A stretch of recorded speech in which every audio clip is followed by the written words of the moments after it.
राजस्थान के चित्तौड़गढ़ में शुक्रवार को बीजेपी की जन आक्रोश रैली में पहुंचे केंद्रीय मंत्री गजेंद्र सिंह शेखावत ने अपने भाषण में राजस्थान सरकार पर आरोप प्रत्यारोप लगाए थे। जनता को संबोधित करते हुए उन्होंने सीएम अशोक गहलोत को राजनीति का रावण कहकर संबोधित किया था। इस बयानबाजी को लेकर अब उनके खिलाफ चित्तौड़गढ़ में एफआईआर दर्ज की गई है। एफआईआर राजस्थान धरोहर अध्यक्ष सुरेंद्र सिंह जाड़ावत की शिकायत पर दर्ज की गई है। उन्होंने शेखावत पर अपमानजनक बयान देने का आरोप लगाया है। आपको बता दें, गजेंद्र सिंह शेखावत के बयान पर सीएम अशोक गहलोत ने पलटवार करते हुए कहा था कि मैं रावण हूं तो आप राम बन जाओ। एफआईआर में सुरेंद्र सिंह जाड़ावत ने ये कहा कि 27 अप्रैल को बीजेपी की तरफ से एक सभा आयोजित की गई थी। इस सभा में काफी तादाद में लोग जुटे थे। इस दौरान उसमें गजेंद्र सिंह शेखावत मुख्य वक्ता थे और साथ ही सभा को संबोधित कर रहे थे। उन्होंने सरेआम मंच से समाज में धार्मिक विद्वेष उत्पन्न किया। इस दौरान मंच पर उपस्थित अन्य नेताओं ने भी उनका समर्थन किया। राजस्थान की पूर्व मुख्यमंत्री वसुंधरा राजे ने जालौर में प्रधानमंत्री नरेंद्र मोदी के मन की बात कार्यक्रम का 100वां एपिसोड बीजेपी नेताओं कार्यकर्ताओं के साथ सुना। इस दौरान उनके बेटे और सांसद दुष्यंत सिंह, बीजेपी के पूर्व प्रदेश अध्यक्ष अशोक परनामी भी उनके साथ मौजूद थे। मन की बात कार्यक्रम सुनने के बाद वसुंधरा राजे ने कहा, चेरेवेती अक्टूबर 2014 से शुरू हुई मन की बात कार्यक्रम का आज 100वां एपिसोड पूरा हो गया, जिसे जालौर प्रवास के दौरान देखा गया।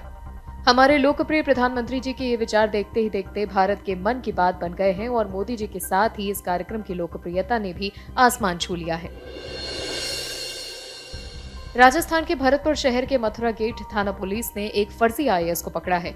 फर्जी आईएएस भरतपुर में एक मकान में किराए पर रह रहा था और मकान मालिक को आईएएस का झांसा देकर मकान मालिक की लड़की से शादी करना चाहता था। लेकिन जब मकान मालिक को शक हुआ तो उसने मथुरा गेट थाना पुलिस में शिकायत की और जांच में पता चला कि ये आईएएस फर्जी है, जिसके बाद पुलिस ने उसे गिरफ्तार कर लिया। फर्जी आईएएस सुरजीत सिंह धौलपुर जिले के खेमरी गांव का रहने वाला है। सुरजीत भरतपुर के कलेक्ट्रेट के सामने पटपरा मोहल्ले में करीब 2 महीने से किराए पर रह रहा था। 15 दिन पहले सुरजीत सिंह ने मकान मालिक को कहा कि उसका आईएएस में सिलेक्शन हो गया है और वो कलेक्टर बन गया है।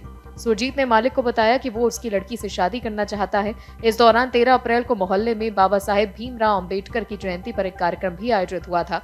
कार्यक्रम में कलेक्टर आलोक रंजन ने फर्जी आईएएस का सम्मान भी किया था। मकान मालिक को सुरजीत सिंह पर शक हुआ और उसने उसके चयन होने के कागजों के बारे में पूछा, लेकिन सुरजीत कुछ भी स्पष्ट जवाब नहीं दे पाया। मकान मालिक का शक गहराता गया और उसने सुरजीत के गांव में पता कर पाया और संपर्क में लोगों से तहकीकात करवाई तो सच सामने आया। राजस्थान के भरतपुर में सैनी शाह के कुशवाहा मौर्य माली समाज का 12% अतिरिक्त आरक्षण की मांग को लेकर हाईवे जाम 10वें दिन भी जारी रहा। बीती रात को प्रशासन ने मृतक आंदोलनकारी मोहन सिंह सैनी के शव को परिवारजनों को सौंपा। भारी पुलिस फोर्स के साथ शव को गांव लेकर पहुंचे, जहां पर उसका 12 बजे के आसपास अंतिम संस्कार किया गया। भरतपुर जिले में रविवार को 10वें दिन भी जयपुर आगरा नेशनल हाईवे पर गांव अरोदा के पास चक्का जाम और धरना प्रदर्शन जारी है। आरक्षण की मांग पर सुसाइड करने वाले आंदोलनकारी मोहन सिंह सैनी के शव का शुक्रवार देर रात को ही पोस्टमार्टम पुलिस प्रशासन ने परिवारजनों की मौजूदगी में करा दिया था, लेकिन उनकी डेड बॉडी को परिवारजनों को नहीं सौंपा गया था। प्रशासन को डर था कि कहीं डेड बॉडी को लेकर परिजन आंदोलन स्थल पर ना चले जाएं, इसीलिए डेड बॉडी प्रशासन ने नहीं दी थी। डेड बॉडी प्रशासन के लिए 2 दिन तक गले की फांस बनी रही। प्रशासन के निर्णय लेते हुए रात 10 बजे मृतक की डेड बॉडी परिवारजनों को सौंप दी और भारी पुलिस फोर्स के साथ उनके गांव लेकर गए, जहां पर उनका अंतिम संस्कार किया गया। आंदोलनकारी फिलहाल 1 मई को वार्ता के लिए जयपुर जाएंगे और उसके बाद ही आगे की रणनीति तय की जाएगी। सिरोही जिले के माउंट आबू में गुरुवार शुक्रवार को हुई बारिश और ओलावृष्टि में किसानों के खेतों में कटी हुई गेहूं की फसल खराब हो गई, जिस वजह से किसान मायूस हो चुके हैं। औरिया, गोवा गांव और हैटम जी सहित कई ग्रामीण इलाकों में अधिक नुकसान हुआ है। हैटम जी के किसान देवी सिंह ने बताया कि उन्होंने अपने खेत में खड़ी गेहूं की फसल 2 दिन पहले ही काट कर खेत में रखी थी। साथ ही दूसरे दिन थ्रेशर से गेहूं निकलवाने वाले थे, लेकिन 2 दिन से हुई बारिश और ओलावृष्टि ने सब कुछ बर्बाद कर दिया। उन्होंने बताया कि उनको 30 बोरी गेहूं उत्पादन की उम्मीद थी, लेकिन उम्मीदों पर पानी फिर गया। किसानों ने अब राज्य सरकार से सर्वे करवाकर मुआवजा दिलवाने की मांग की है। इसी बीच राजस्थान के 21 जिलों में बारिश का अलर्ट मौसम विभाग ने जारी किया है। राजधानी जयपुर के साथ ही दौसा, सवाई माधोपुर, टोंक, अलवर, भरतपुर, सीकर, झुंझुनू, अजमेर में बारिश का दौर जारी है। जयपुर में दोपहर से मूसलाधार बारिश भी हुई थी।